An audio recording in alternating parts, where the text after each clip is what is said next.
চট্টগ্রাম টেস্টে ভালো খেলায় খেলোয়াড়দের মধ্যে আত্মবিশ্বাস বেড়েছে বলে মনে করেন তামিম ইকবাল। তবে তিনি এটিও বলছেন, আগের ম্যাচের পারফরমেন্স নিয়ে তৃপ্ত থাকলেই চলবে না। এই টেস্টে যেই ধরনের উইকেটই দেয়া হোক, ভালো ক্রিকেট খেলতে হবে। নজরুল ইসলামের রিপোর্ট। চট্টগ্রাম টেস্টে লড়াই করেও হারতে হয় বাংলাদেশকে। তবে লড়াই সীমিত ওভারের মতো টেস্টেও উজ্জীবিত করেছে খেলোয়াড়দের। আগের টেস্টের উইকেটের আচরণ ব্যাটিং বিমুখ হলেও হোম গ্রাউন্ডে উইকেটের সুবিধা পাওয়া উচিত স্বাগতিকদের, এমনটাই মনে করছেন তামিম ইকবাল। যেহেতু আমরা একটা ভালো ম্যাচ খেলছি, আমার কাছে মনে হয় যে আমরা আগের চেয়ে ভালো প্রিপেয়ার থাকবো আর আগের চেয়ে ভালো কনফিডেন্টও থাকবো। আমার কাছে মনে হয় হোম অ্যাডভান্টেজ একটা অবশ্যই পাওয়া উচিত। আমাদের টিম হিসাবে যে জিনিসটা করার দরকার উইকেটে, ওই হিসাবেই উইকেট হবে। ওটা নিয়ে আসলে টিম ম্যানেজমেন্ট ডিসকাস করে ওইভাবে করে ডিসিশন হবে। টেস্টে সচরাচর জেতার সুযোগ পায় না বাংলাদেশ। তবে প্রথম টেস্টে ভালো খেললেও এ নিয়ে পড়ে থেকে কোনো লাভ নেই মনে করছেন তামিম। সবাই মিডিয়া বলেন, মানুষজন খালি বলতেছে যে আমরা খুব ভালো খেলছি। এটা নিয়ে যদি আমরা চিন্তা করে আগাই, তাহলে আমার মনে হয় না আমাদের জন্য খুব একটা বেশি ভালো সাইন হবে। আমরা একটা ম্যাচ হারছি, ওটার খারাপ ফিলিংসটা আমাদের মধ্যে আছে।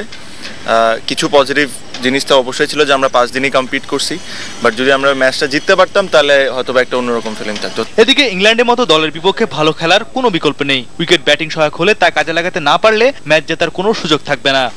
উইকেটটা তো পুরোপুরি আমাদের ফেভারই ছিল, যেটা আমরা চেয়েছিলাম। তারপরেও কিন্তু আমরা ম্যাচ হেরেছি, ঠিক না? তো আমার কাছে যে জিনিসটা আমি মনে করি যে উইকেট অবশ্যই যদি স্যুট করে এটা ভালো, বাট আমাদের ভালো ক্রিকেট খেলতে হবে। আমাদেরকে ওই উইকেটকে ভালোভাবে ইউটিলাইজ করতে হবে। যদি আমরা আমাদের মতো উইকেট পেয়ে গেলাম কিন্তু যদি ইউটিলাইজ না করতে পারি, তাহলে আসলে উইকেটের তার কোনো দোষ দিয়ে লাভ নেই। প্রথম টেস্টে ভালো খেলার প্রেরণা নিয়ে ইংল্যান্ডের বিপক্ষে ব্যাটিং বোলিং এ আরো নিয়ন্ত্রণ রাখতে চায় বাংলাদেশ। এটা হলো টিম ম্যানেজমেন্টের ডিসিশন, ওরা যেটা ভালো মনে করে। নজরুল ইসলাম, নিউজ 9, ঢাকা।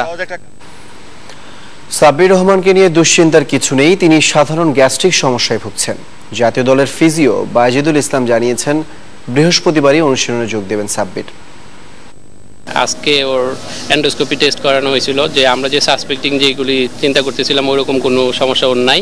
নর্মাল গ্যাস্ট্রিকের সমস্যা, পেপটিক আলসারের সমস্যা ডাক্তাররা সাসপেক্ট করতেছিলেন, ওই রকম কোনো ঝামেলা এই মোমেন্টে ওর ভিতরে নাই। ব্রাজিলের বিশ্বকাপ জয়ী অধিনায়ক কার্লোস আলবার্তো মারা গেছেন। ৭২ বছর বয়সে নিজ শহর রিও ডি জেনিরোতে হৃদযন্ত্রের ক্রিয়া বন্ধ হয়ে মৃত্যুবরণ করেছেন এই কিংবদন্তি ফুটবলার।